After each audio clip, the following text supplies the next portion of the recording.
जो TRS party की हुकूमत में जो सियासत चल रहा वो अनडेमोक्रेटिक है। पर्सनल ग्रज को निकालने के लिए जो भी टीआरएस को और कल्वकुंटला खानदान को जो खिलाफ बात करते हैं उन लोगों के ऊपर हमला करने का काम चल रहा, उसमें मैं यही गांधी भवन में जो लास्ट मंथ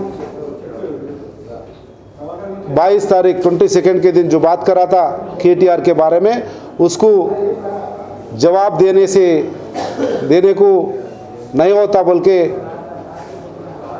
संपत कुमार ज़्यादा बात कर रहा बोल के, हमारा जो भी गलती है, हमारा जो भी फीडियल आइडियालॉजी है उसके क्वेश्चन कर रहा बोल के मेरे ऊपर हमला करने में शामिल होना बोल के मेरा नेक्स्ट डे सेम डे ही मेरा गनमैन निकाल दिए, मेरा पेंशन नहीं दे रहे, मेरे को प्लाट नहीं दे रहे, होना बोल के इंटेंशनली मेरे को सप्रेस करना बोल के कोशिश कर रहे। अगर केटीआर वैसा करे तो डरने वाला नहीं है संपत कुमार, और आगे बढ़ूंगा और जोर से बात करूंगा। मेरा कदम भी और आगे ही जाएगा मगर पीछे नहीं हटेंगे केटीआर, ये याद रख लो। ये डेमोक्रेटिक सिस्टम में सही नहीं होता।